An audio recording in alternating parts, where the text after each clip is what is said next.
Masih Kota Baru, terima kasih kepada Subak dan terima kasih kepada ahli yang berhormat. Saya ahli yang berhormat, apabila membuat tindakan seperti begitu, saya tidak senang hati. Saya pernah katakan dulu bahwa kadang-kadang yang mengganggu pikiran saya 3 hari. Kenapa saya harus menghalau seorang ahli yang berhormat? Sedangkan itu hak dia. Saya ucap terima kasih kepada pendapat daripada Kota Baru yang mengatakan bahwa ada ahli yang berhormat juga yang kadang-kadang melanggar peraturan mesyuarat, tapi saya biarkan 2-3 ahli yang berhormat seperti Kina Batangan, Pokok Sena, kalau saya boleh sebut nama-nama. Tetapi bagi saya ahli yang berhormat, apabila saya mula duduk di sini, saya terganggu oleh itu. Tetapi saya memikirkan bahwa kalau itulah cara kita dengan cara baik, tak apa, ada perkara-perkara yang kita boleh let it go. Dalam soal yang dibangkitkan oleh Kota Baru, bukan seorang ahli atau 2-3 orang ahli yang pernah saya buat tindakan begitu. Dan ini termasuk yang senior, termasuk Bukit Gelogor. Kami bertikam lidah berapa kali.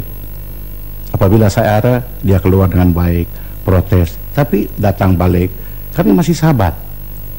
Yang mengganggu tadi ialah apabila saya tegur kepada Padang Serai, jangan bangkitkan isu ini. Selepas isi soal jawab boleh, karena saya sudah bersedia untuk menjawab kepada beliau. Kalau kita rujuk kepada peraturan mesyuarat 14, sila ahli yang berhormat rujuk yang para peguam itu, yaitu dalam senarai peraturan mesyuarat 14, di situ disenaraikan peraturan mesyuarat kita pada setiap hari apa yang diikut.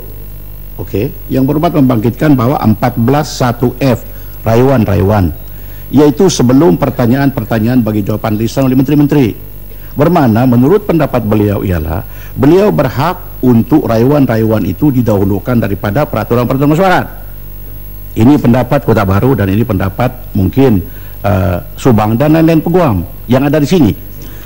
Tetapi apabila yang berhormat semua rujuk kepada peraturan mesyuarat 19 di mana rayuan itu dibuat,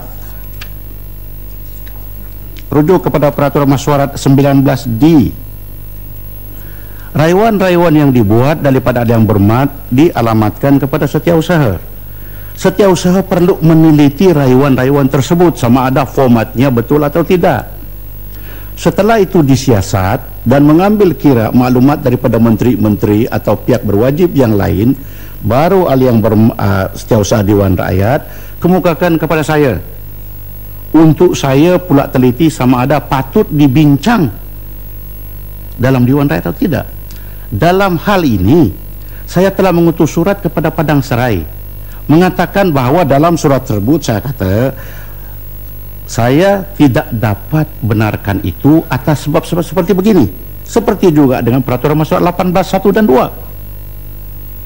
Sudah saya perjelas kepada beliau, karena petition beliau itu saya sudah baca. Mungkin ada yang berhormat yang lain tidak baca. Dalam petition tersebut cuma beliau mau supaya inquest tidak lagi dijalankan dan mau pembicaraan dibuat oleh pihak yang berkuasa, karena dia kata evidence cukup. Tetapi itu pendapat dia sebagai seorang peguam dan pendapat sebagai ahli Dewan Rakyat. Tetapi pendapat orang lain pula pihak yang berwajib mengatakan bahwa menurut peraturan harus juga dikendalikan inquest untuk menentukan apa puncak kematian yang sebenar. Jadi saya sebagai speaker apabila mengambil kira semua fakta-fakta di depan saya ini yang tidak pun ada di depan ahli yang berhormat yang berkenaan, saya terpaksa buat tindakan. Jadi saya mengarahkan beliau untuk keluar apabila saya mengatakan bahwa duduk yang berhormat beberapa kali, yang berhormat boleh bangkit selepas sisi soal jawab.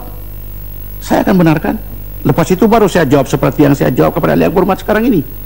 Tapi masalah dia, minta maaf saya, ada ahli-ahli yang berhormat mungkin ini bukan sang kanjat yang memikirkan bahwa yang saya duduk di sini ini siapa juga dia. Jadi jangan bersikap begitu. Karena apa yang saya sebut kemarin yaitu mungkin pendapat saya tidak betul, pendapat ahli yang berhormat yang betul, tetapi the mere fact that I'm here is just to guide mesyuarat. Karena kalau tidak, semua pun bertegang leher menegakkan benang basah, tidak kita selesai mesyuarat. Itu saja. Jadi sebagai respons father, pernah suatu ketika saya halau, saya suruh keluar wakil rakyat daripada Kolim Bandar Baru mengenai dengan soal pendidikan. Pada ketika itu saya halau. Tetapi setelah 15 menit memikirkan bahawa mungkin ada perkara yang dia kemukakan kepada Menteri Pendidikan, saya panggil balik. Lepas tu dia tulis memo kepada saya, minta dia kemukakan soalan penting kepada Menteri yang berkenaan. Saya benarkan. Menteri protes, Menteri kata, baru juga dihalau, kenapa dia tanya lagi? Tapi insting saya mengatakan bahawa mungkin ada soalan penting. I allow him. Soalan benar-benar. Kerana pada ketika itu penuntut di Middle East memerlukan jawapan daripada Menteri. Itu saya. I play by my ear, by my instinct, by my pengalaman dan segala-galanya. So you go to see that. Dalam hal ini saya tidak tetapkan berapa hari. Kalau saya tetapkan 10 hari, saya tidak boleh tarik balik. Tapi saya tidak tetapkan. Apabila ahli yang berhormat rujuk kepada 44, dia kata kalau speaker tidak tetapkan, dia cuma ada 2 hari. Dalam masa 2 hari ini pun, sekarang sudah saya berpikir, tidak payah apa sama saya. Baru tadi saya SMS kepada Timbalan Presiden PKR untuk jumpa saya mengenai dengan soal-soal begini. Kenapa harus kita semua bertegang menunjukkan siapa pandai, siapa pintar, siapa berani, siapa tidak? Why do you have to do this? Itu sebab waktu saya berucap selepas saya dipilih semula setelah dilawan, saya kata berubahlah kita, ini kalilah saya sanggup berubah. Dan untuk makluman semua, oleh kerana dia selalu membangkitkan peraturan mesyuarat, baru kemarin saya mempengurusi jawatan kuasa pemilih, memilih siapa-siapa yang harus diletakkan kepada jawatan kuasa. Beliau telah dipilih. Makluman awal, beliau telah dipilih sebagai jawatan kuasa peraturan mesyuarat yang saya pengurusi sendiri. Kalau ada cadangan-cadangan daripada beliau yang brilian. Jadi don't preempt the issue. Don't look at me as if saya menyebelah sana. Saya tidak menyebelah kepada siapa-siapa. I'm your servant. Tetapi yang saya tidak nak, jangan bandingkan England dengan House of Commons. Kerana di speaker di House of Commons, dia ada absolute power. Peruntukan speaker adalah special budget, tidak dibahas di parlimen. Kalau dia bertanding, tidak di-challenge. Bolehkah kalau saya bertanding, pihak pembangkang tidak letak calon? Jadi ini kalau buat perbandingan, kalau buat hujah, dedakan itu hujah yang semua ada, longgokan semua di depan, jangan sebelah saja. Itu sebab saya gunakan perkataan kadang-kadang memandai-mandai. Jadi itu respon saya. Jadi saya masih berpikir sekarang, sama ada kalau dia masuk besok, saya benarkan atau tidak. Karena saya pun berpikir kalau 2 hari bermakna besok sudah dia hilang peluang. Sama satu, jangan buat amalan bawa orang luar. Karena orang yang datang sini pun itu adalah atas boleh bicara saya. Kalau saya tidak membentangkan siapa untuk datang di public gallery, tidak siapa yang boleh masuk.